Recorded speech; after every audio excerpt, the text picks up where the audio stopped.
Buenas noches, hermanos, que Dios les bendiga. Son las 8 de la noche aquí en el área de Los Ángeles, California, y este es el curso del Seminario Teológico en Maranatha. Las 7 de la noche, perdón, me equivoqué.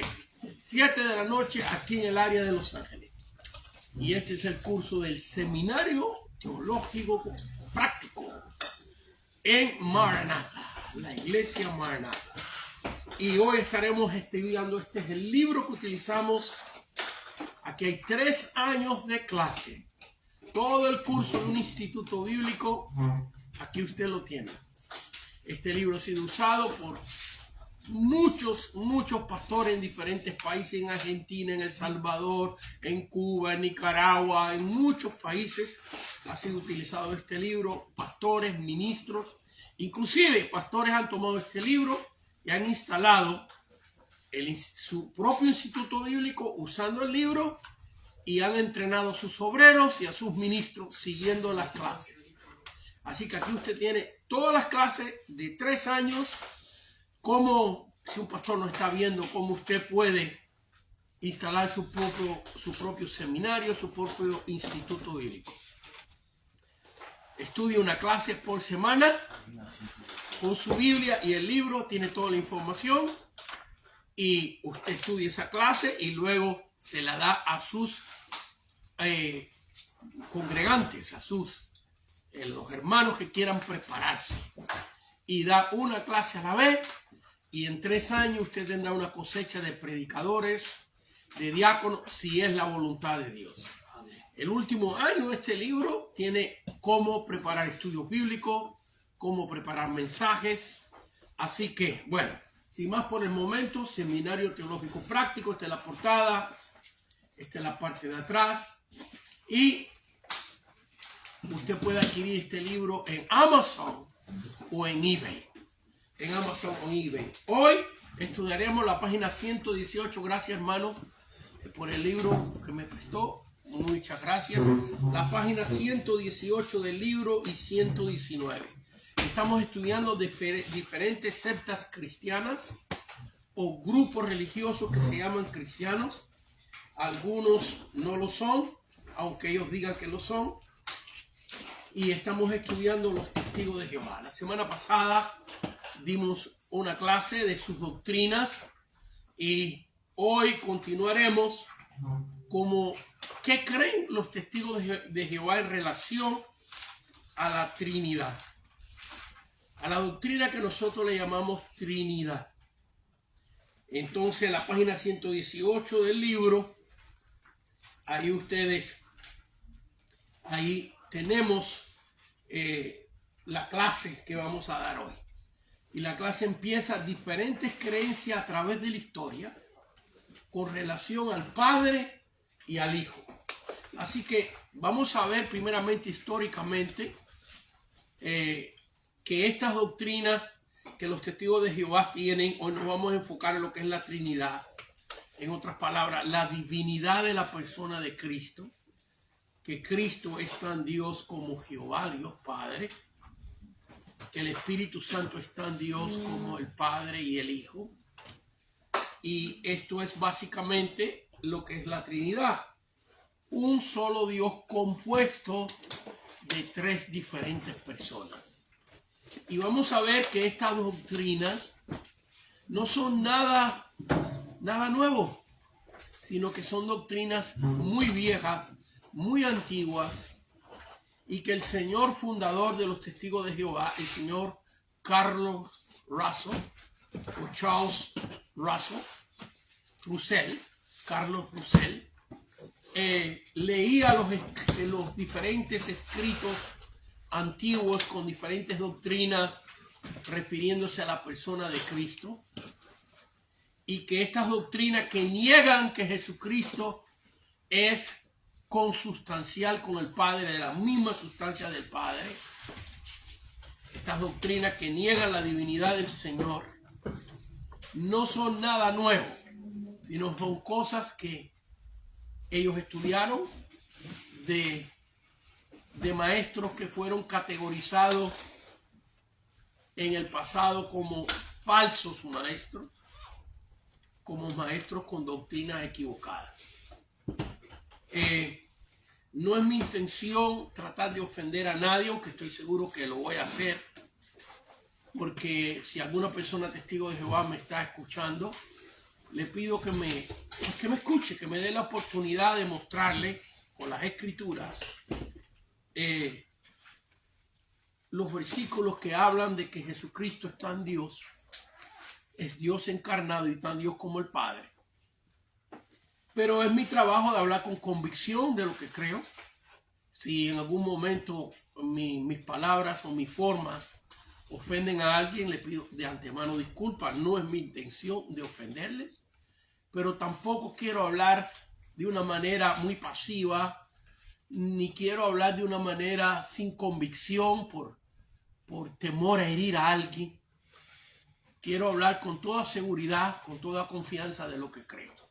Así que sin más explicaciones, estamos en la página 118 para todos esos que tienen el libro y empezamos leyendo algunos casos históricos.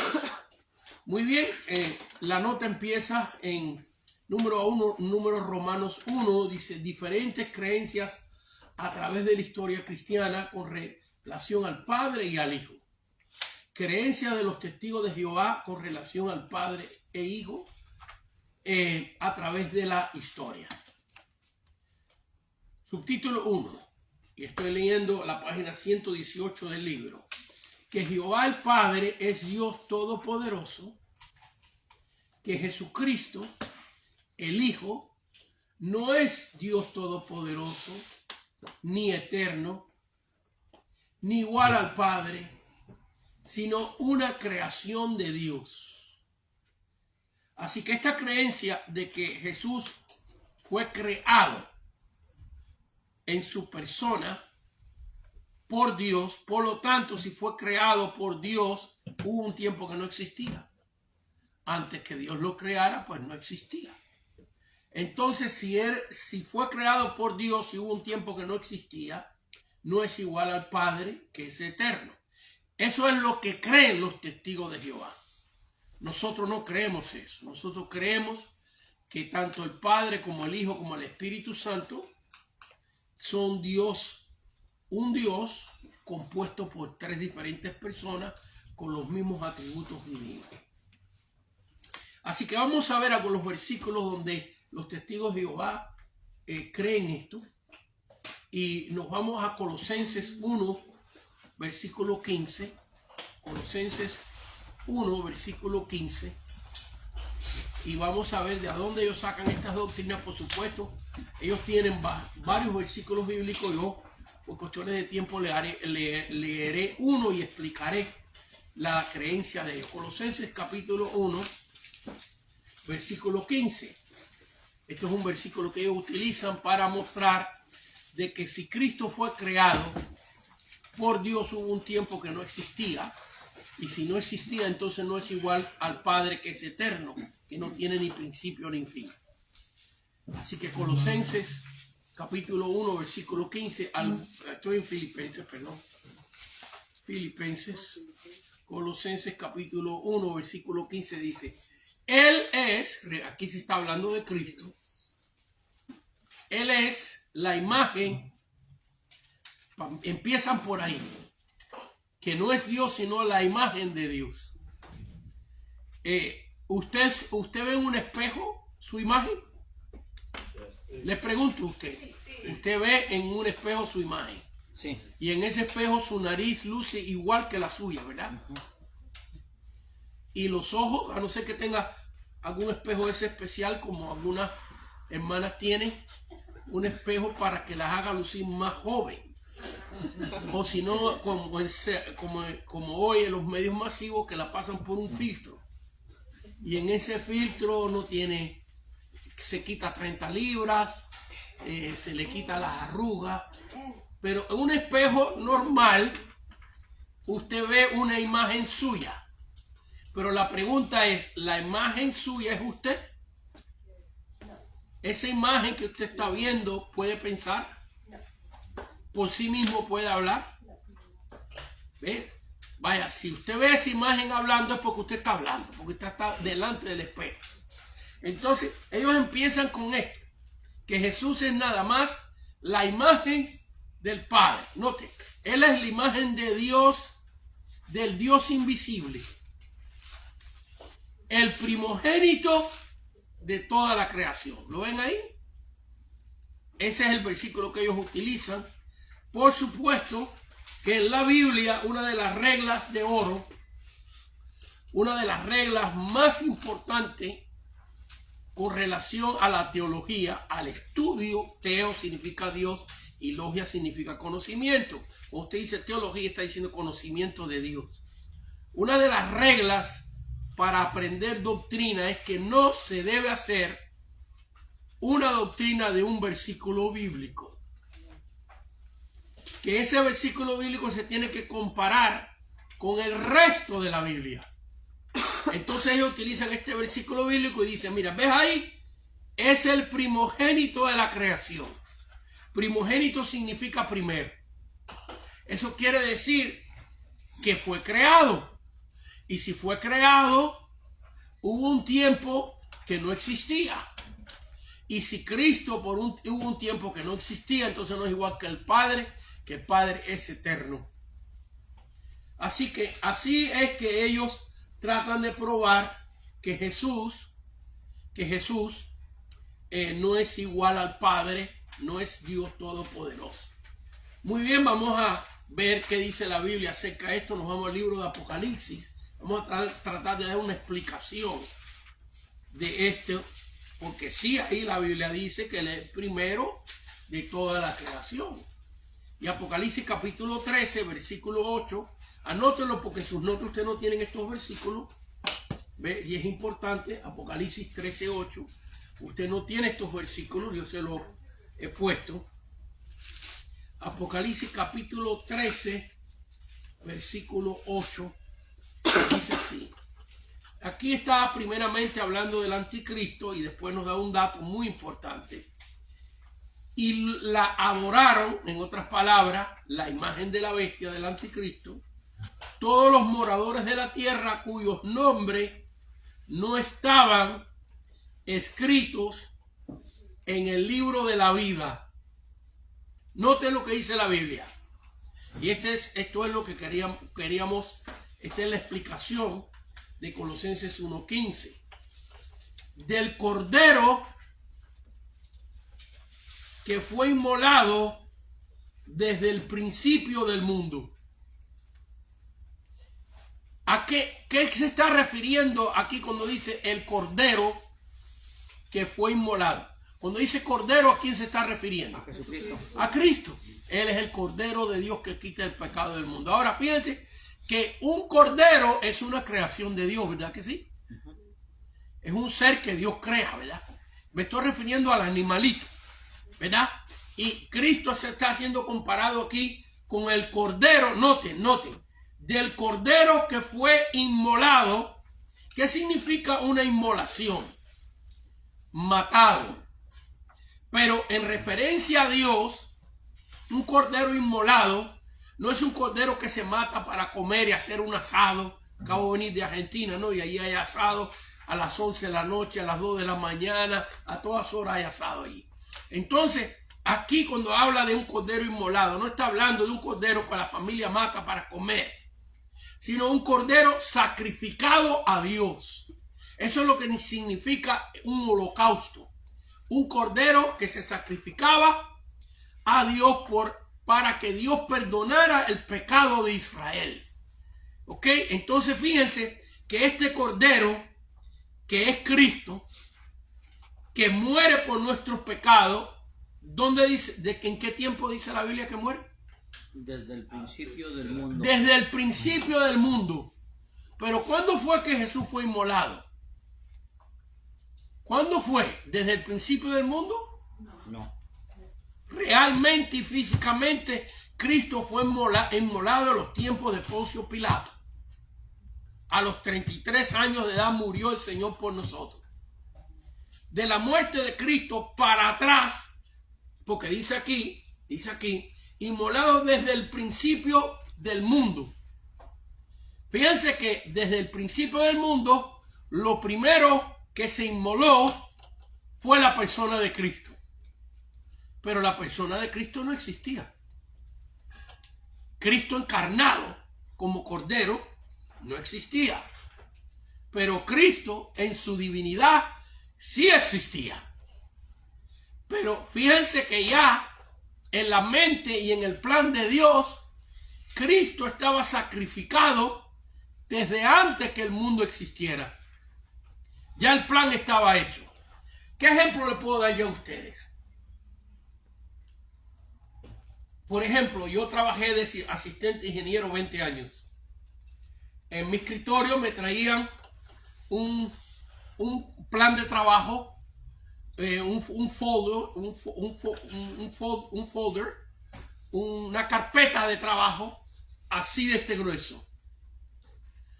En esa carpeta me decía los materiales que se tenían que usar, las dimensiones del edificio, el color de la pintura, la cantidad de tornillos que se iban a usar. Todo eso venía en escrito. El edificio no existía, pero el plano ya estaba.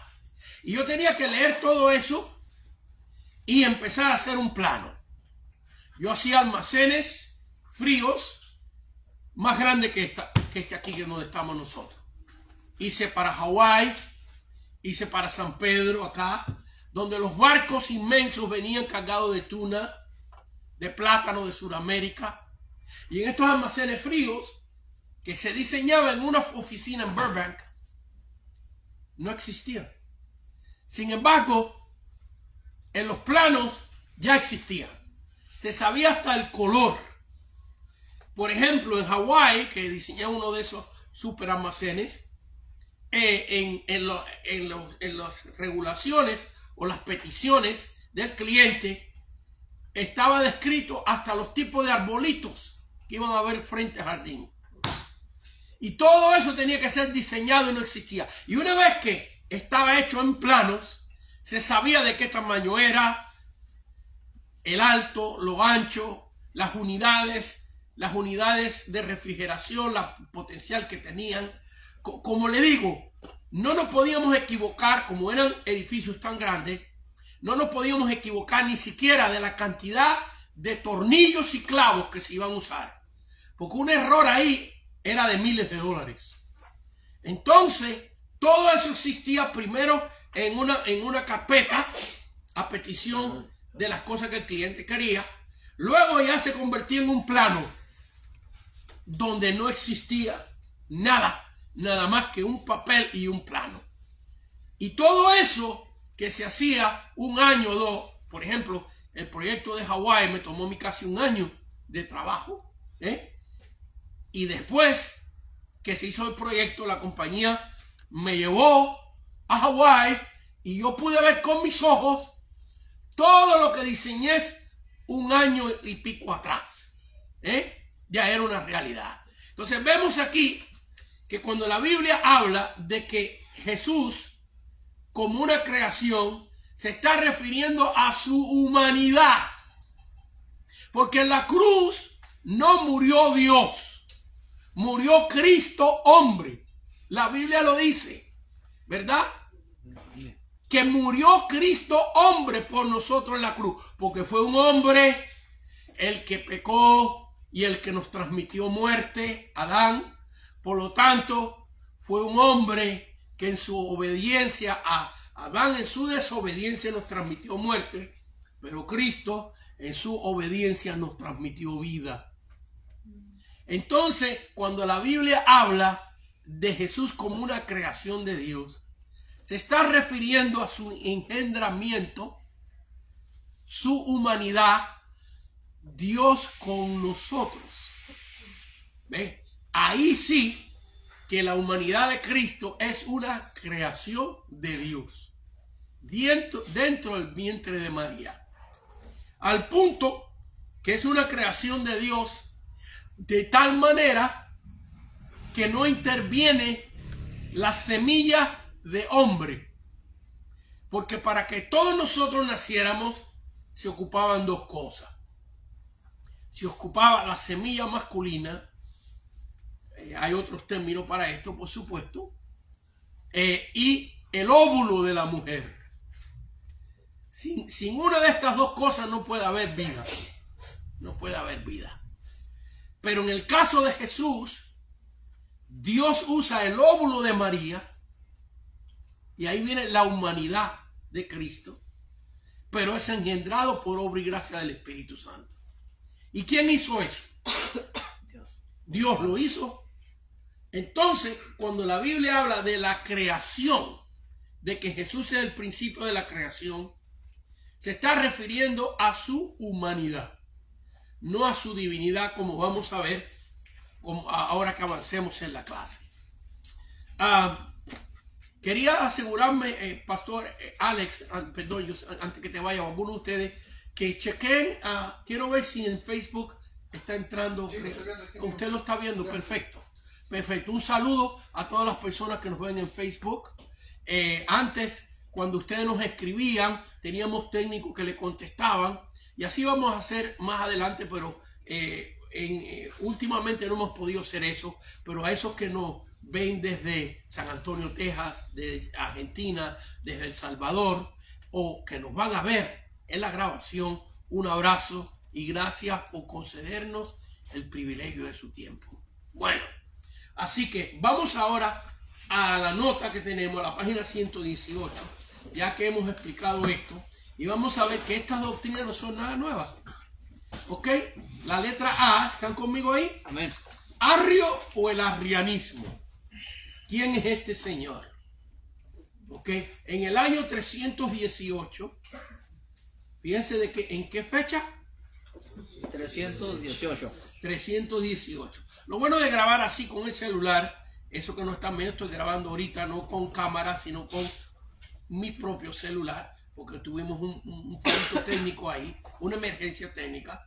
Pero lo bueno es que cuando ustedes hablan ahora, el celular sí capta, les graba la voz de ustedes. Hasta pueden hacer alguna pregunta y contestarle. Cuando grabo con cámara, pues el micrófono lo tengo yo y ustedes si hablan no se oye. ¿Ve? Pero ahora sí, mire, en el año 318, Arrio, un líder religioso en la ciudad de Alejandría, Egipto, comenzó a enseñar esta doctrina. Básicamente su doctrina era que Jesucristo era una creación del Padre. Por lo tanto, antes que fuese creado, no existía.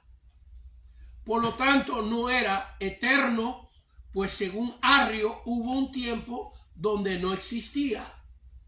Por lo tanto, no podía ser Dios Todopoderoso. Alejandro, otro líder de esta ciudad de Alejandría, que se llamaba Alejandro también, el líder de pastores, el obispo de la ciudad de Alejandría, estamos hablando del año 318 después de Cristo. ¿Cuántos años han pasado allá? Aquí estamos en el año 2025. Así que han pasado, quítale 320 años, más o menos, estamos hablando de 1700 años atrás. 1700 años atrás. Alejandro, el líder de pastores, obispo, en dicha ciudad, reunió a 100 líderes del ministerio de la ciudad de Alejandría y llegaron a la conclusión que dichas afirmaciones con relación a la divinidad de Jesús eran falsa doctrina. Como esto causó una gran división y controversia en todo el mundo cristiano, en mayo del año 325, el emperador Constantino reunió a 316 obispos. ¿Quiénes son obispos? Yo sé que nosotros los evangélicos no utilizamos este término de obispo, pero fíjense, las iglesias americanas, especialmente las iglesias afroamericanas, sí utilizan este término de bishop, y cuando traducimos del inglés al español, bishop en obispo. En estos tiempos, que era un obispo, el obispo era el líder de pastores en una ciudad o en un área de la ciudad. Así que hoy en día le llamamos presidente de la asociación o líder de la asociación. Así que vemos que Alejandro reunió a 316 obispos de todo el mundo cristiano conocido y 1800 pastores. Este fue el primer concilio cristiano en la historia, llamado Concilio de Nicea. Después de 2 meses de estudios teológicos, deliberaciones, discusiones y etcétera, estos hombres de Dios, todos expertos en el original griego, llegaron a la conclusión que Arrio y el arrianismo era una doctrina falsa y equivocada, que Jesús era en su naturaleza humana una creación de Dios, pues la Escritura dice que fue creado por obra y gracia del Espíritu Santo. Lucas capítulo 1, versículos 31 y 35. Pero en su naturaleza divina era humo u ocios, la palabra griega. El término que ellos escogieron del griego significa consustancial. En otras palabras, con la misma sustancia del Padre. Humo u ocio, consustancial. O sea, de la misma sustancia o naturaleza del Padre. Que Jesús era Dios Todopoderoso. Apocalipsis capítulo 1, versículo 8. Apocalipsis capítulo 1, versículo 8. Así que, si los testigos de Jehová enseñaran que cuando la Biblia habla de que Jesús fue creado, se refiere a su humanidad, nosotros no tuviéramos ningún problema. Porque eso nosotros lo creemos. Que Dios, por obra y gracia del Espíritu Santo, engendró, hizo una creación dentro del vientre de María y nació un Salvador. Jesús, la palabra Jesús, que viene del hebreo Yeshua, significa Salvador. Y en su humanidad es que Él muere y derrama sangre, porque Dios no tiene sangre. Dios es espíritu. Así que Él no muere en su divinidad, sino muere en su humanidad. Fíjense que cuando está en la cruz, el Señor sintió sed, ¿sí o no? Sí. ¿Sintió sed? Sí. Ahora, Él pudiera haber usado su divinidad. El que caminó sobre las aguas, el que mandó un diluvio, el que sacó agua de la roca, no podía haber hecho que cayera el aguacero divino ahí arriba de la cruz, como si fuera un chorro así. Dios podía haber hecho eso. Pero Él está en la cruz pagando por nuestro pecado en su humanidad, no su divinidad. Por eso en el caso donde Jesús dice, Dios mío, ¿por qué me has desamparado? Su humanidad está sintiendo eso. Qué lección tan tremenda.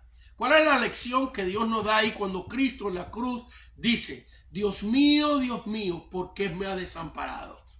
La lección es que nosotros los seres humanos, cuando pasamos una prueba o cuando pasamos un percance, la primera conclusión que llegamos es que Dios nos abandonó, que Dios nos dejó. Pero la pregunta es cuando Jesús dice, Dios mío, ¿por qué me has desamparado? La pregunta es, ¿lo dejó Dios? A ver, ¿quién mandó las tinieblas sobre toda la tierra cuando Cristo estaba en la cruz? ¿Quién mandó un terremoto que las piedras se partían? ¿Quién rajó el velo del templo que medía 4 centímetros de grueso? Estos son 4 centímetros. Más grueso que una carpeta. 18 pies de alto. Con 30 y pico pies de ancho.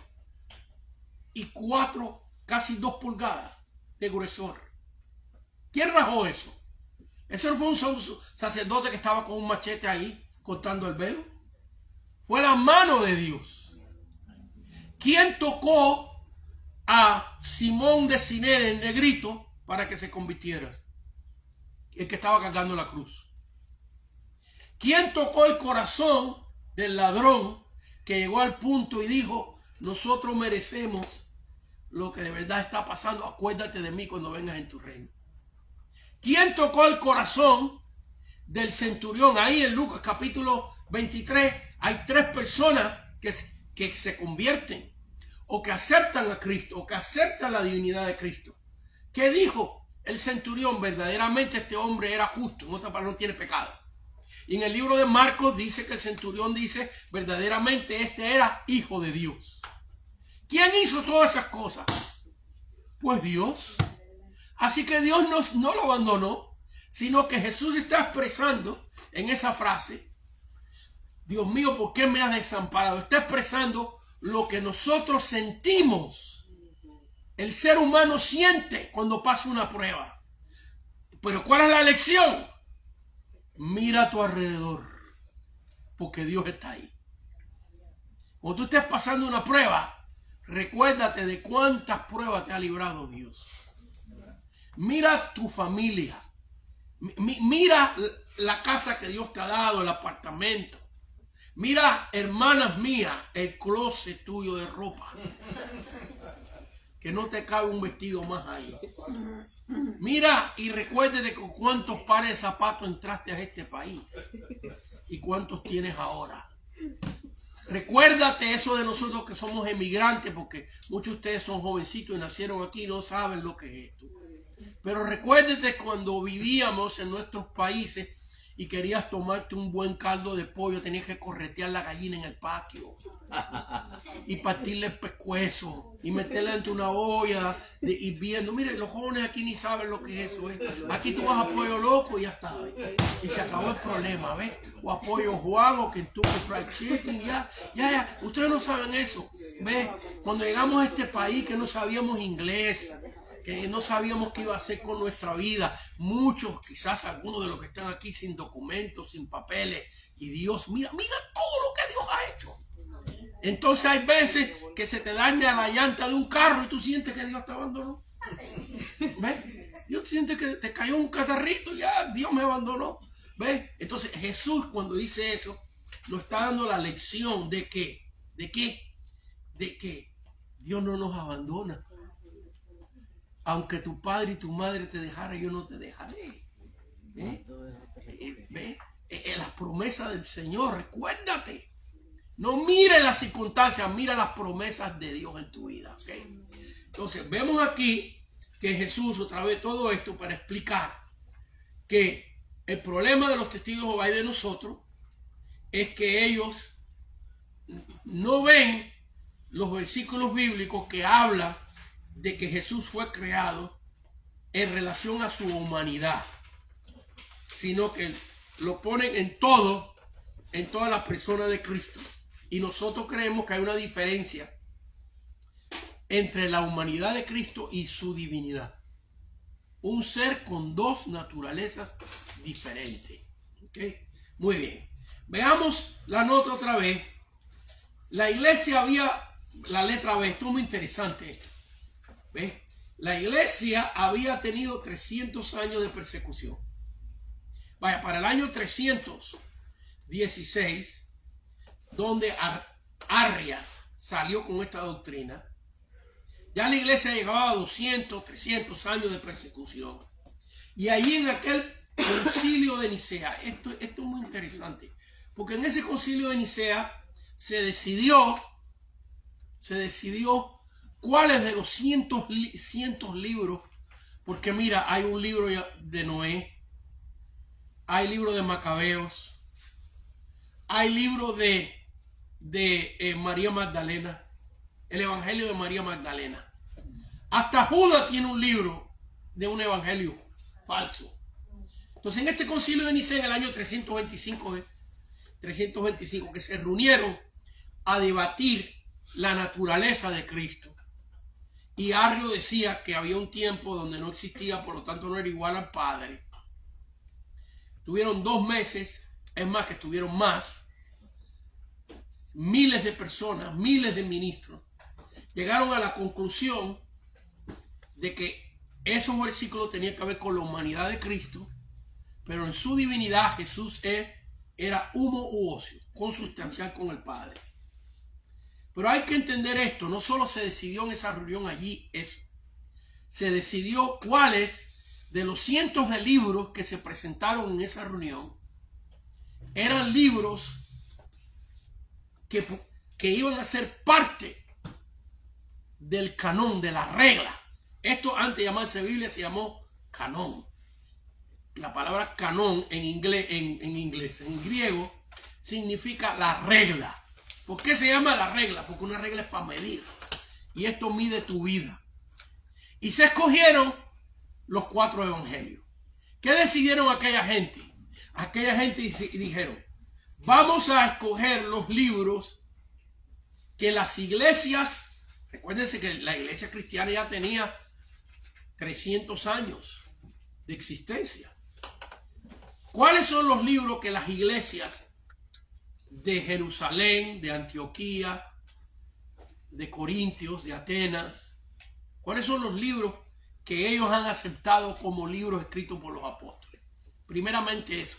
Segundo, ¿cuáles son los libros que cuando se leen y se predican de ellos, las almas se convierten? Los enfermos se sanan. Los endemoniados son libres.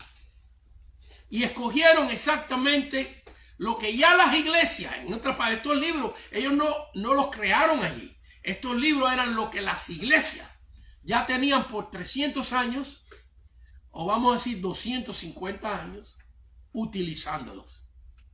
250 años porque Marcos escribe en el año 40, etcétera. Otros en el año 50 empezaron a existir. 200 años y pico de existencia estos libros. Y es lo que usted tiene en su Biblia. Y todavía sana a los enfermos, todavía echa fuera demonios y todavía salva a las almas. Gloria a Dios. Porque todos los que están aquí, me imagino yo, que ya aceptaron al Señor. Y si usted aceptó al Señor, aceptó por el poder de esta palabra que usted tiene delante de usted. Ahora note, no quiero invertir mucho tiempo en el concilio de Nicea, pero darle estos 2 ejemplos. Que ellos escogieron, más bien confirmaron. La palabra escogieron está incorrecta. Porque ya las iglesias por 200 y pico de años tenían estos libros, los leían en sus iglesias y los consideraban como la palabra de Dios. Ellos reconfirmaron cuáles eran los libros y desecharon todos los demás. Dijeron, no vamos a correr riesgo. Vamos a escoger lo que sabemos que escribieron los apóstoles. Mateo, Marcos, que no era apóstol, pero escribió bajo la supervisión de Pedro. Lucas escribió bajo la supervisión de Pablo. Juan, el apóstol. El libro de los Hechos, las epístolas de Pablo, etcétera, etcétera, etcétera. Y se formó lo que se llama el canon, la regla, que ha llegado hasta los días de hoy. Esa es la historia del concilio de Nicea y tomaron muchas otras decisiones. Pero noten esto, noten que no se le vaya a lo que está escrito en esta nota porque es muy importante. La iglesia había tenido 300 años de persecución y allí en aquel concilio de Nicea había hombres que habían sido torturados por causa del cristianismo y sin negar la fe. Allí hubieron hombres que les habían sacado los ojos, cortado los dedos, torturados con hierros calientes, sufrido de destierro, mordido por las fieras. El moderador de este concilio de Nicea fue el obispo de la ciudad de Córdoba, España, llamado el pastor Ocio. Había sufrido grandes torturas. Esta partecita no está ahí, pero si la quieren notar, le habían sacado un ojo con un cuchillo. Y mientras le sacaban el ojo, le decían, niega aquí Cristo. Y no negó. Así que este es el tipo de a dónde salió esta información. Información sacada de Historia Eclesiástica de Eusebio de Cesarea, del año 325. ¿Usted cree que estos hombres, que su mamá y su papá se lo echaron a la fiera, que le quemaron los pies en el fuego, no negaron al Señor, que le quitaron sus casas, violaron a sus esposas, mataron a sus hijos, le cortaron los dedos? ¿Usted cree que esta gente se iba a vender? Póngase a pensar en eso. que los hombres que tomaron estas decisiones de condenar a Arrio y su falsa doctrina, de decidir cuáles son reconfirmar cuáles son los libros canónicos que iban a formar la palabra del Señor. Esta no era gente que se iba a vender. Puede ser que uno fuera falso, que dos fuera falso, pero ya habían 316 obispos y 1800 pastores en esa reunión. Esto es muy importante, porque cuando se habla de Constantino y se habla del Concilio de Nicea y dicen que la Iglesia Católica Apostólica Romana empezó ahí, es falso esa información. La Iglesia Católica Apostólica Romana, como conocemos hoy en día, empezó en el año 1054. No existía en el año 325. Lo que existía era miles y miles y miles de ministros que habían sufrido tortura que muchos de nosotros creo que no la aguantarían. Y esto es muy importante, porque fíjense que las decisiones que ellos tomaron, nosotros las estamos disfrutando hoy. Esa palabra que usted tiene es el fruto del trabajo de ellos. Así que, ¿qué tiene que ver esto con los testigos de Jehová? Tiene que ver que los testigos de Jehová copiaron los manuscritos de Arrio. Su Biblia, ¿se recuerdan en la clase pasada? Que vimos cómo cambiaron los textos que hablan de la divinidad de Cristo. Ellos no creen en el infierno. Sacaron esos textos también. ¿Qué hicieron ellos? Fueron a buscar los manuscritos de estos falsos maestros. Entonces, cuando ellos le presentan a usted en su Biblia, claro que tienen manuscritos, pero ellos no le explican a usted, porque la mayoría de los creyentes ni saben esto. Estos datos que yo le estoy dando ahorita a ustedes, la mayoría de los cristianos evangélicos no lo saben. ¿Ok? Entonces, los testigos de Jehová igual, ellos van a su salón de reino, oyen lo que el ministro dice y eso es los que van a las casas a enseñar. ¿Ves? Pero, muy bien, tienen su Biblia, con muchas diferencias a las nuestras. La Biblia católica y la Biblia de nosotros es exactamente lo mismo. La diferencia entre la Biblia católica y la Biblia nuestra no está en el Nuevo Testamento. El Nuevo Testamento católico y el Nuevo Testamento de nosotros es idéntico. La diferencia está en el Antiguo Testamento. Todos los libros que nosotros tenemos en el Antiguo Testamento son los libros que el pueblo de Israel, el pueblo judío, ha aceptado como libros inspirados por Dios. En otras palabras, que la Biblia hebrea, empieza en Génesis y termina en Malaquías.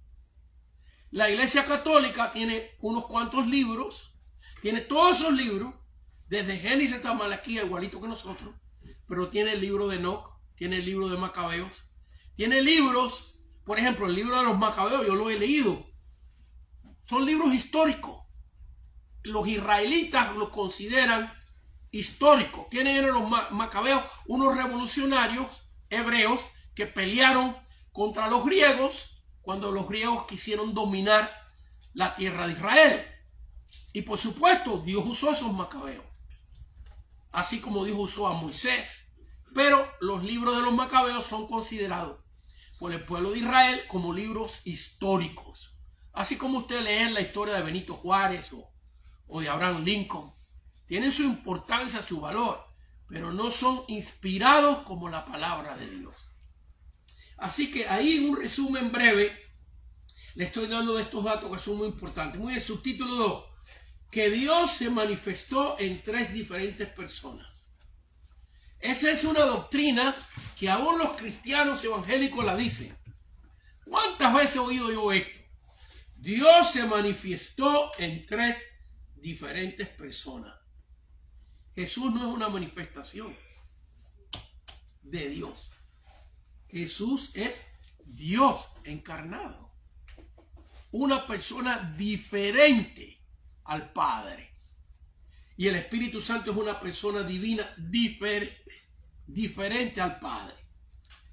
Entonces le estoy trayendo a su atención diferentes creencias con referencia a la persona de Cristo y el Padre. ¿Qué creen algunos? Que Dios se manifestó en tres diferentes personas.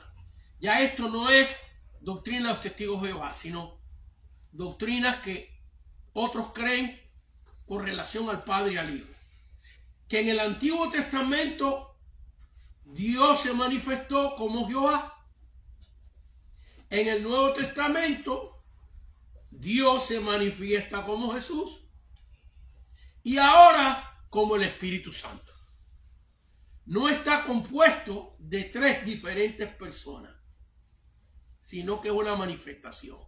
En otras palabras, cuando Dios se manifestó como Jehová, no existía Jesús. Cuando Dios se manifiesta como Jesús, dejó de existir Jehová. Y cuando ahora Dios se manifiesta a través del Espíritu Santo, ya no existe ni el Padre ni el Hijo, sino la persona del Espíritu Santo. Eso es una creencia que existe hoy, que religiones que se llaman cristianas tienen, que no hay tal cosa como un Dios compuesto, la totalidad de Dios equivale o está compuesta de tres diferentes personas, sino que son diferentes manifestaciones. Ejemplo, este es el ejemplo que ellos dicen. Un abuelo es abuelo, pero es padre también y es hijo. En otras palabras, la persona que es tu abuelo, cuando era hijo, no era abuelo. ¿Me voy a entender? Y luego la persona que es tu padre, cuando era padre, no era abuelo, sino era padre nada más. ¿Correcto? Y ahora la persona que es tu abuelo fue hijo, fue padre, pero ahora ¿qué cosa es? Abuelo. Así, esa es la ilustración que las personas que creen esto, que simplemente Dios se manifestó en tres diferentes personas. Muy bien. ¿Qué otra creencia hay? Subtítulo 3. Que solo Jesús es verdadero Dios. Que Jehová es la forma que Jesús se manifestó en el Antiguo Testamento. Y ahora Jesús se manifiesta en la persona del Espíritu Santo.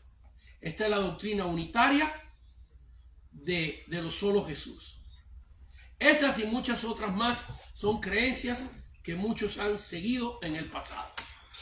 Así que le he dado un ejemplo de a dónde sacaron los testigos de Jehová esta creencia que Jesús es inferior al Padre. Ahora vamos a meternos en la Biblia. ¿Qué hora es, hermano? Porque no tengo reloj. 7:48. Muy bien, tenemos tiempo. Vamos a meternos en la Biblia ahora a ver qué dice la palabra de Dios acerca de esta doctrina. Números Romanos 2, en la página 118.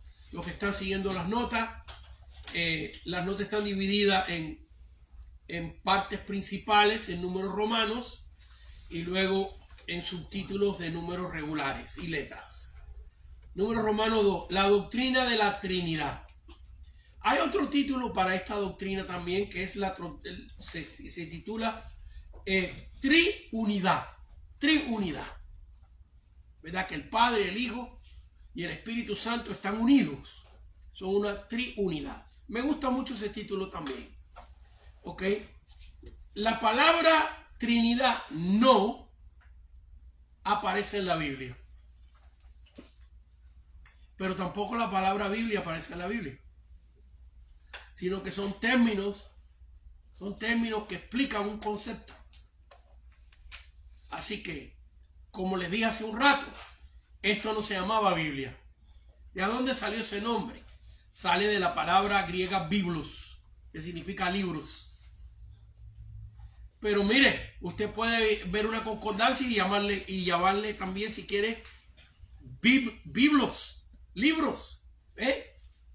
Entonces, antes que esto se llamara Biblia, se llamaba el canón, la regla de Dios para nuestra vida.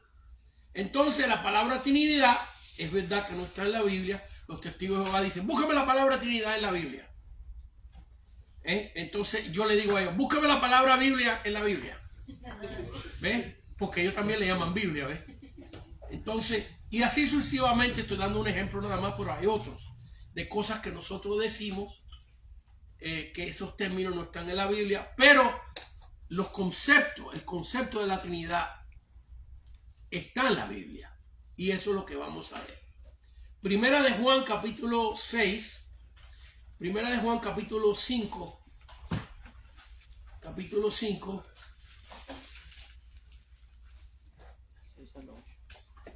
Vamos a leer del 6 al 12, vamos a leer un poquitito más. Primera de Juan capítulo 5, versículo del 6 al 12. Vamos a leer un poquitito más, dice. Este es Jesucristo, que vino mediante agua y sangre. ¿Por qué agua? El bautismo. ¿Por qué sangre? Su muerte. No mediante agua solamente. No solamente que se bautizó. Cuando Juan el Bautista lo bautizó y el Espíritu Santo vino en forma de paloma sobre él. Sino mediante agua y sangre. En otras palabras, la sangre es de seres humanos. Dios no tiene sangre, es un ser espiritual. Y el Espíritu es el que da testimonio. Porque el Espíritu es la verdad. Porque 3 son los que dan testimonio en el cielo: el Padre, el Verbo y el Espíritu Santo. Y estos 3 son uno. Entonces vemos aquí que este es uno de los versículos, y quiero decir esto con mucho respeto, muchísimo cuidado. Porque otra vez yo tengo muchas versiones en mi oficina y cuando estudio leo las diferentes versiones. Y hay versiones que le han quitado este versículo bíblico. Hay versiones que han quitado este versículo bíblico y que lo han cambiado también. Y hay que tener cuidado porque esas versiones, ¿qué manuscrito? Yo creo que le expliqué esto en la otra clase, ¿no? ¿Qué manuscrito utilizaron para traducirlo al español? Para traducirlo al inglés. Entonces vemos aquí que esto es un versículo que los testigos de Jehová también cambiaron, porque es un versículo que con toda claridad habla que hay 3 personas que son un Dios, que componen a un Dios. Y 3, versículo 8, y 3 son los que dan testimonio en la tierra: el Espíritu, el agua y la sangre. Y estos 3 concuerdan. Si recibimos el testimonio de los hombres, mayor es el testimonio de Dios. ¿Y cuál es el testimonio de Dios? Que mandó a su Hijo a morir por nosotros. ¿Y cuál es el testimonio de su Hijo? Que nos prometió el Consolador. Así que vemos ahí una triunidad. ¿No te gusta el término de Trinidad? Ponle el término que tú quieras. ¿Ves? El término Trinidad no es un término sagrado ni bíblico, sino un término que explica la divinidad de estas 3 personas que forman un Dios. ¿Tú quieres llamarle Trinidad? Llámale Trinidad. Porque están los 3 unidos. ¿Ok? Si recibimos el testimonio de los hombres, mayor es el testimonio de Dios. Porque este es el testimonio con que Dios ha testificado acerca de su Hijo. El que cree en el Hijo de Dios tiene el testimonio en sí mismo. Pues claro, porque si creemos en Jesucristo, tenemos el Espíritu Santo y el Espíritu es el que nos da a nosotros testimonio de que somos hijos de Dios. El que no cree a Dios le ha hecho mentiroso, porque no ha creído en el testimonio que Dios ha dado acerca de su Hijo. Así que, ¿cuál es el testimonio del Padre? Note que continuamente aquí se hace una diferencia entre la persona del Padre y la persona del Hijo. La persona del Padre y la persona del Hijo. Y este es el testimonio que Dios nos ha dado: vida eterna. Y esta vida está en su Hijo.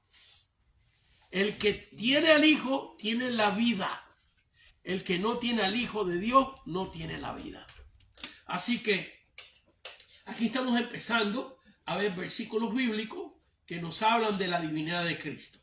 Seguimos en la nota, en la letra C, que el nombre de estas tres diferentes personas que componen un Dios es Jehová Padre, Jesucristo el Hijo y el Espíritu Santo. Mateo capítulo 28, versículo 19. Mateo 28, 19.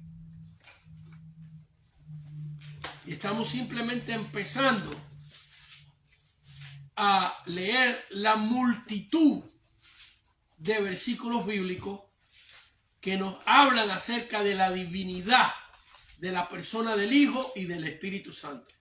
Y dije multitud, porque hay tantos, hermanos míos, que nos haría falta por lo menos 3 clases más para estudiar todos los versículos, o por lo menos un buen grupo de versículos que nos hablan de la divinidad de Cristo y del Espíritu Santo. Así que yo creo que la persona de Dios Padre no está en duda de su divinidad, pero todo depende, porque si hay una religión que cree que Dios se manifestó en el Antiguo Testamento como Jehová y luego en el Nuevo Testamento se manifestó como Cristo, ahí se pone en duda la divinidad del Padre, porque está diciendo que el Padre dejó de existir y que fue solamente una manifestación temporaria de Dios con el nombre de Jehová, y que Jesús, mientras que estuvo en la carne en la tierra, fue una manifestación de Dios que también dejó de existir, y que ahora Dios se manifiesta como el Espíritu Santo. Así que esa doctrina degrada al Padre, degrada al Hijo y deja al Espíritu Santo como que las 3 personas habitan en él. En vez de Dios tener 3 diferentes personas, ahora resulta ser que el Espíritu Santo es el que tiene a Dios y tiene al Hijo adentro. Fíjense que cómo Satanás empieza a torcer esto de una manera que las personas lo traten de explicar de una manera lógica. Y la divinidad es tan grande, Dios es tan grande, que usted no puede entenderlo totalmente lógicamente, no lo puede entender, porque es demasiado grande para nuestra mente. Pero sigamos avanzando. Mateo 28, versículo 19. Mateo 28, 19 dice: por tanto, id y hacer discípulos a las naciones. Este es Cristo hablando con sus discípulos, bautizándolos en el nombre del Padre, del Hijo y del Espíritu Santo. Noten que Cristo aquí pone en la misma categoría al Padre, al Hijo y al Espíritu Santo. Y a los 3 nos pone en la categoría de Dios. Y noten también que está haciendo una diferencia. Que está diciendo, hay un Padre, hay un Hijo y hay un Espíritu Santo. Amén. Así que aquí vemos que primero pone a las 3 personas en el mismo lugar de divinidad. Segundo, pone a las 3 personas diferentes. Así que sigamos estudiando este tema. La letra C, que estas 3 personas son iguales en divinidad, existencia, naturalezas y atributos. Colosenses capítulo 2, la divinidad de Jesús. Colosenses capítulo 2. ¿Están conmigo en la nota? Amén. Y esos que tengan el libro, estamos en la página 118. Estamos en la división de la clase que dice la doctrina de la Trinidad. Y estamos en la letra C. En la letra C. Donde dice la divinidad de Jesús. Colosenses capítulo 2, versículo 8 y 9. Yo lo estoy buscando despacito en caso de que haya personas que están empezando a estudiar la Biblia. Darle tiempo que usted también lo encuentre. Yo lo pudiera encontrar un poquito más rápido. Colosenses capítulo 2, versículos 8 y 9. Colosenses capítulo 2. Mirad que nadie os engañe por medio de filosofías y huecas sutilencias según las tradiciones de los hombres, conforme a los rudimentos del mandamiento y no según Cristo. Porque en él habita, y aquí se está refiriendo a Cristo, corporalmente una gran parte de la deidad. Toda. Porque en él habita un poco de la deidad. No. Toda. Dice toda. Sí, sí. Porque en él habita corporalmente toda, la palabra toda es la clave aquí.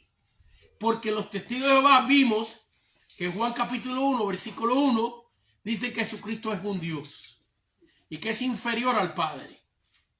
Que es Dios poderoso, pero no es el Dios todopoderoso. Pero aquí dice la Biblia que en Cristo, porque en él habita corporalmente toda la plenitud. ¿Qué significa plenitud? Algo completo, algo que no queda nada. Toda la plenitud de la deidad. Así que vemos aquí que la Biblia llama a Cristo Dios, diciendo que habita en él toda la plenitud de la deidad. Vamos a ver Hechos capítulo 5 para ver versículos que hablan de la divinidad del Espíritu Santo. Hechos 5, versículos 3 y 4.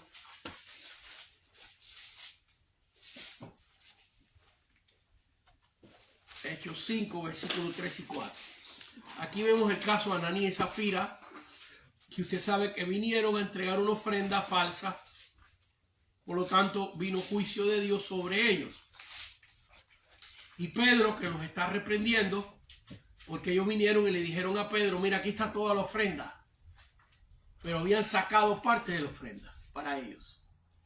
Y por lo tanto perdieron bendición de Dios. Bueno, le costó la vida. Y el versículo 3 dice, y Pedro, dijo Pedro, Ananías, ¿por qué llenó Satanás tu corazón para que mintieses al Espíritu Santo? ¿A quién le mintió? Al Espíritu Santo. Los testigos de Jehová enseñan que el Espíritu Santo es una fuerza de Dios. Es la fuerza activa, la fuerza que actúa de parte de Dios. Y un ejemplo que ellos vienen dando es como la electricidad, es una fuerza. ¿Ves? Pero usted no le puede mentir a la electricidad.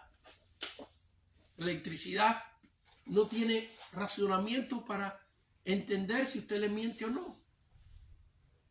Si usted habla con una vaca, usted le puede mentir a la vaca. Usted se imagina una persona con su perrito, hablando con su perrito. Mi hijo, un perrito chihuahua. No te sientas como chihuahua, tú eres un pastor alemán. ¿Ves? Y el perrito está ahí. Yo quiero Taco Bell, yo quiero Taco Bell. Ríe un poquito. Imagínese la persona diciéndole, no se porte usted así. Usted es pastor alemán. ¿En qué idioma te hablo? Le dice. Usted no le puede mentir a los árboles. Sí le puede mentir, pero ellos no tienen razonamiento. Ni a los animales. Ni a una luz. ¿A qué es lo único que se le puede mentir? A las personas. ¿Lo ven aquí? Ananías, ¿por qué llenó Satanás tu corazón? Para que mintieses al Espíritu Santo y sustrajeses del precio de la heredad. ¿Quién le mintió? Otra vez con fuerza, hermano. Al Espíritu Santo. Noten lo que dice la Biblia. Reteniéndola. Si la ofrenda era tuya, te podías haber quedado con ella. Pero ¿por qué viniste aquí y me traíste la mitad de la ofrenda y me dijiste que era toda? Mentiste. Reteniéndola, no se te quedaba a ti, y vendida no estaba en tu poder.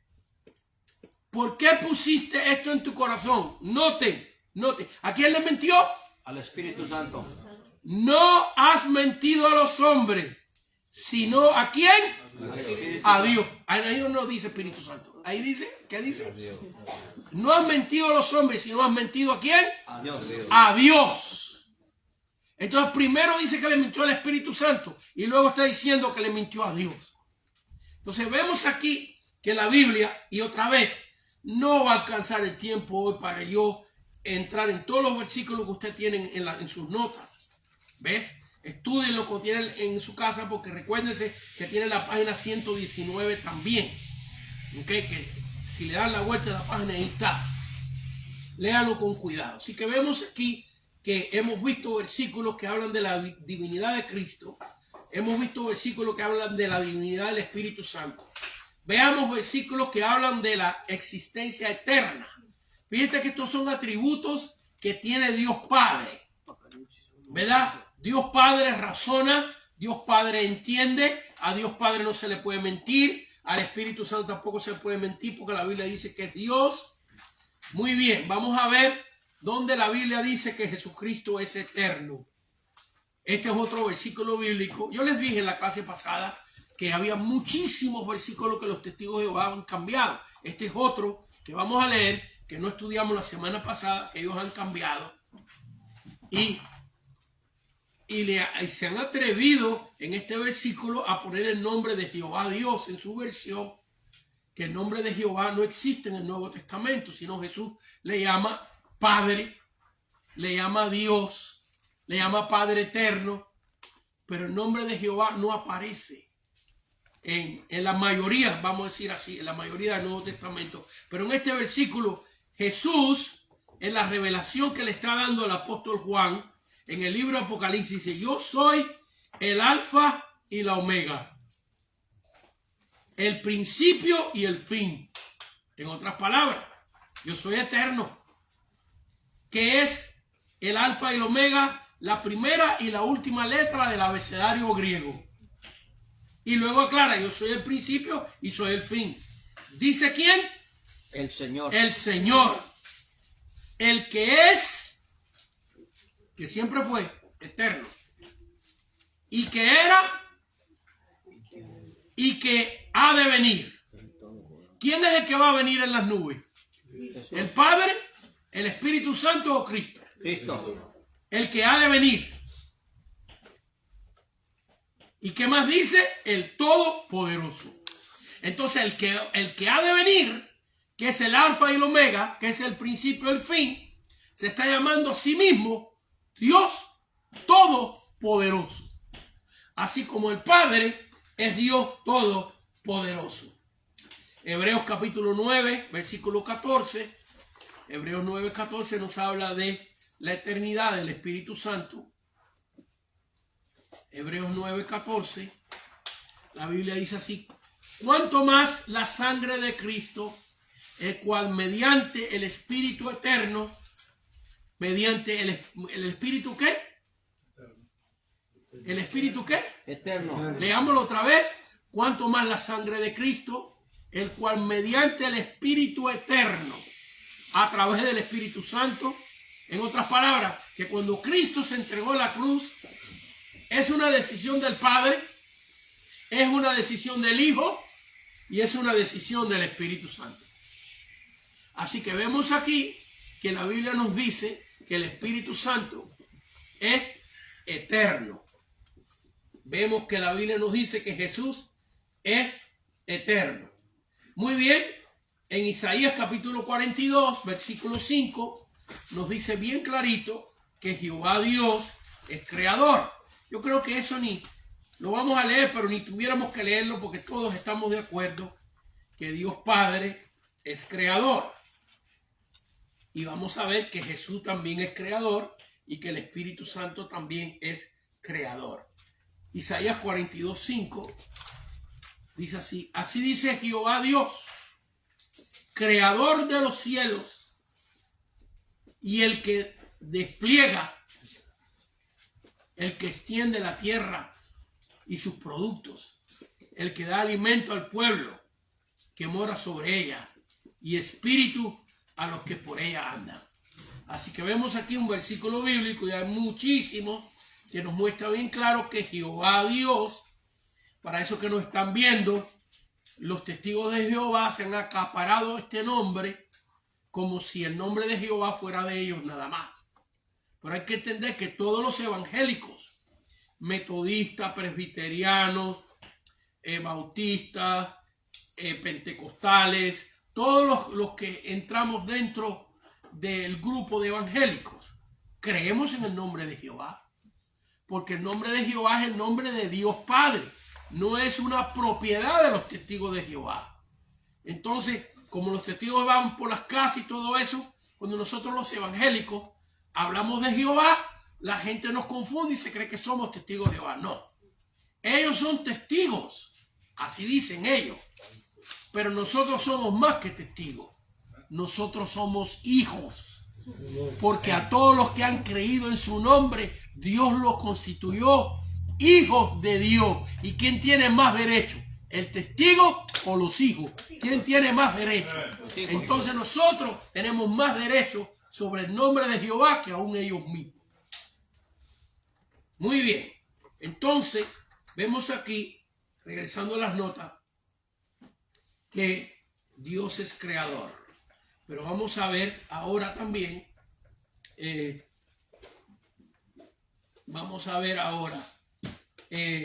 Espíritu Santo en Mateo capítulo 1 versículo 20. Mateo capítulo 1 versículo 20 también el Espíritu Santo es creador. Mateo capítulo 1 versículo 20. Vamos a leer la nota.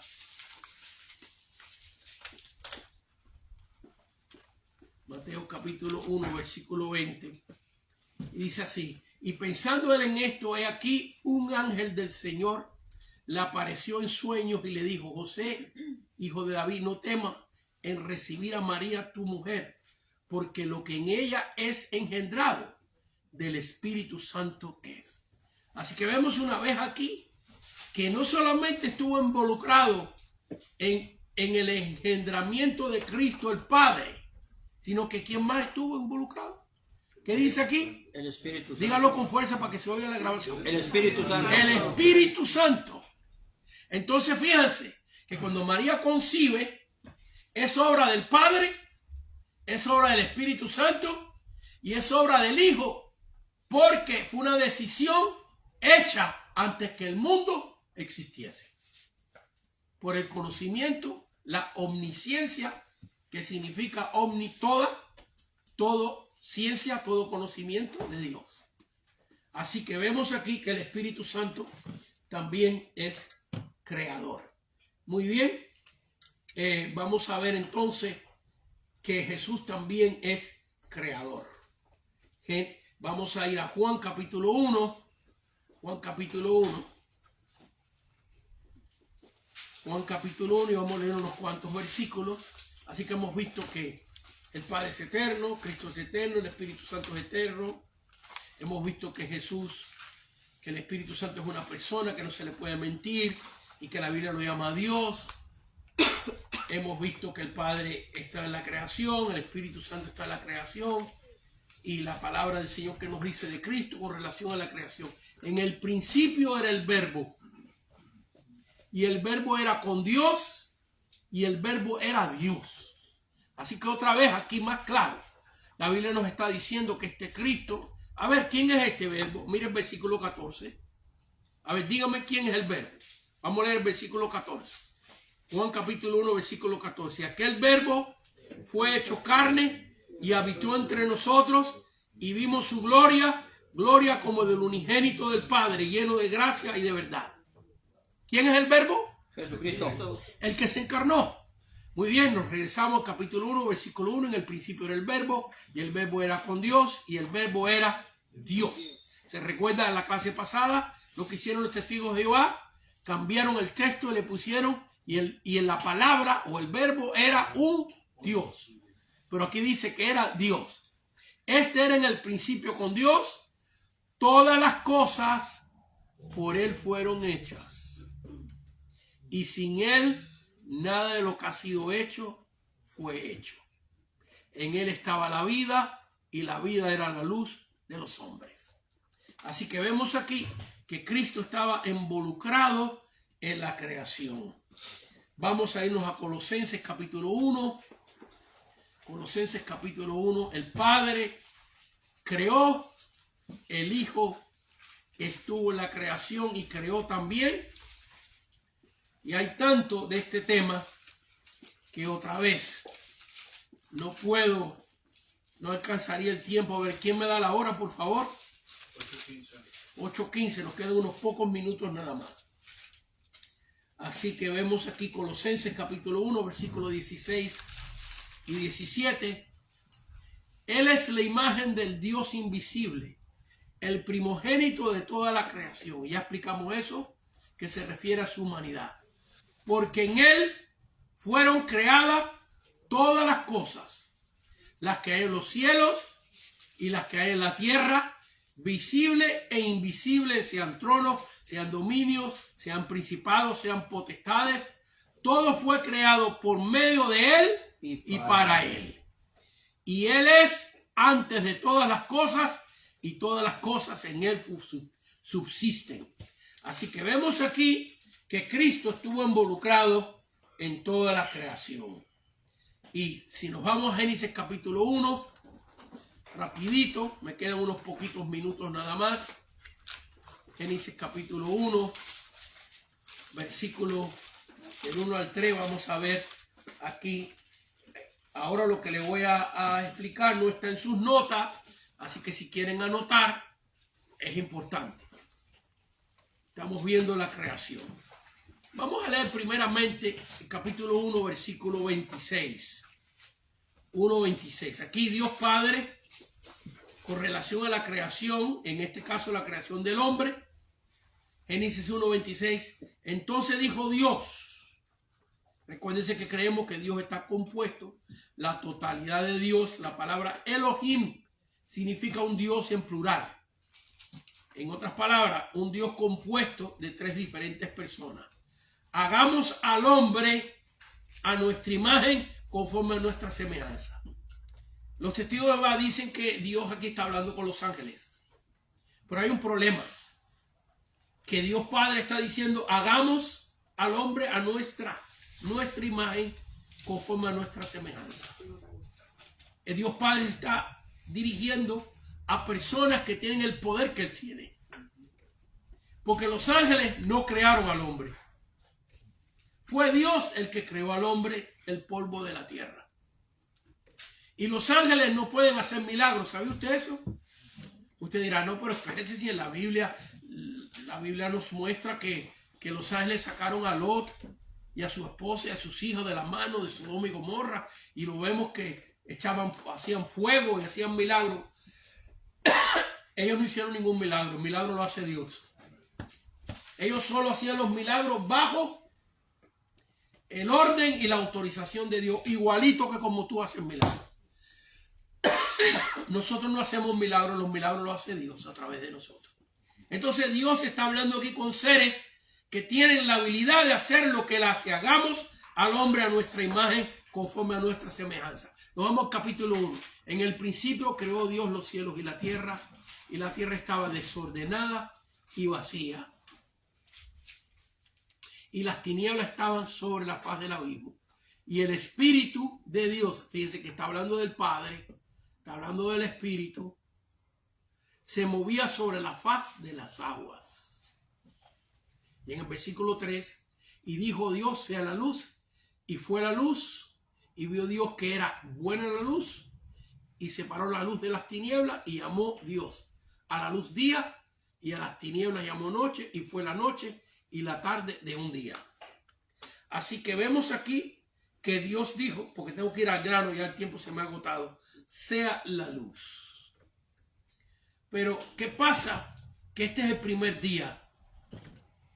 Y en el versículo 14, Génesis 1:14, dijo luego Dios, hagamos lumbrera y expansión en los cielos para separar el día y la noche.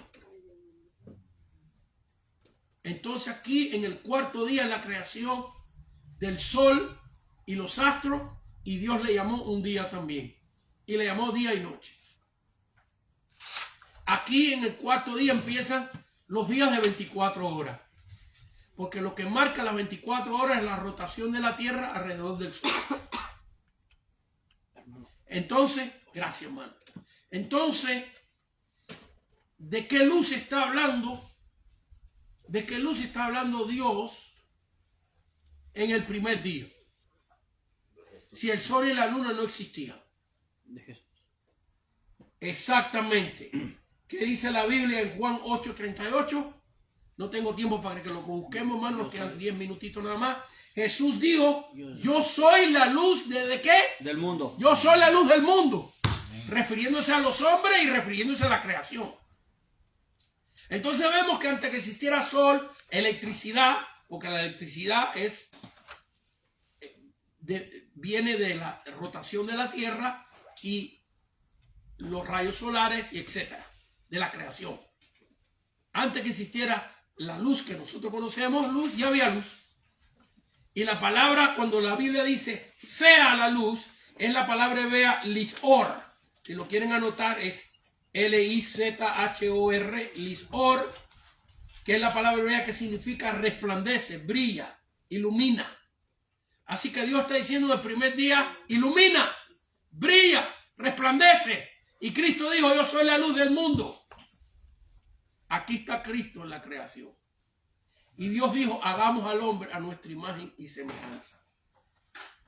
Ahora fíjense, hermanos míos, porque hay mucho que pudiéramos decir aquí, pero aquí estamos en el primer capítulo de la Biblia, ¿verdad? Amén. Vámonos al último capítulo de la Biblia. Vamos al libro de Apocalipsis, capítulo 21. Vamos a identificar que esta luz que Dios dijo sea la luz en el capítulo 1, en el principio de la Biblia, y dijimos que Jesús dijo en Juan 8:38, yo soy la luz del mundo. Esa luz que Dios Padre dijo, resplandece, hijo. Y fue el primer día. Vamos a tratar de probar Apocalipsis 21, versículo 1, y ya vamos a terminar. Versículo 1, 2, 23 y 24. Vi un cielo nuevo y una tierra nueva, porque el primer cielo y la primera tierra pasaron y el mar ya no existía. Y yo, Juan, vi la santa ciudad, la nueva Jerusalén, descender del cielo de Dios, dispuesta como una esposa ataviada para su marido. Así que este es el último capítulo de la Biblia. Fíjense que aquello era el primero, este es el último, esta es la eternidad, esta es la nueva Jerusalén donde los planetas, donde la galaxia, donde existe el planeta Tierra hoy va a desaparecer. Y la Biblia dice que Dios va a hacer cielo nuevo y tierra nueva. Y ahora en el versículo 23, miren lo que dice. A ver si usted puede conectarlo. La ciudad no tiene necesidad de sol ni de luna. Así que como Dios creó los cielos y la tierra estaba desordenada y vacía, y Dios dijo sea la luz, y le explico esto, cuando Dios dice en el primer día sea la luz, mi hijo resplandece, el hijo resplandece, todo lo que estaba desordenado y vacío empieza a caer en orden. Las nubes se unen, el mar se une, la gravedad existe, se crean el sol, se crea la luna, todo cae en orden cuando aparece el resplandor del Hijo. ¿Cómo estaba tu vida antes que Cristo apareciera? Desordenada. ¿Cómo? A ver, dígalo usted. Desordenada. ¿Y qué más? Vacía. Otra vez fuerte para que se oiga acá. Desordenada y vacía. Exactamente. Y cuando Dios dijo, resplandece, sea la luz en nuestra vida empezó a ordenarse. Así pasó en la creación. Apocalipsis capítulo 21, versículo 23, 24 termino. La ciudad no tiene necesidad de sol ni de luna que brille en ella, porque la gloria de Dios la ilumina. Y el Cordero es ¿qué? Su lumbrera. ¿Cómo termina todo? Iluminado por Dios. ¿Cómo termina? ¿Cómo empezó? Con la luz Con el primer día de la creación. resplandeciendo Cristo. ¿Y cómo va a ser la eternidad? Dios la ilumina y el Cordero es su ¿qué? Lumbrera. Su lumbrera. Y las naciones que hubieran sido salvas andarán a la luz de ella, y los reyes de la tierra traerán su gloria y honor a ella. Así que vemos que así como todo estaba desordenado y vacío, Dios dijo sea la luz, y todo empezó a caer en orden, que es un simbolismo de nuestra vida antes de que la luz de Dios viniera a nuestra vida. Cristo estaba desordenada y vacía. Cuando Cristo vino a nuestra vida, todo cayó en orden, y al final de todas las cosas, cuando Dios haga cielo nuevo y tierra nueva, no va a existir sol, no va a existir luna, pero va a existir la misma luz que existió en el primer día que Dios creó los cielos y la tierra y que lo ordenó todo. Un aplauso al Señor, hermano.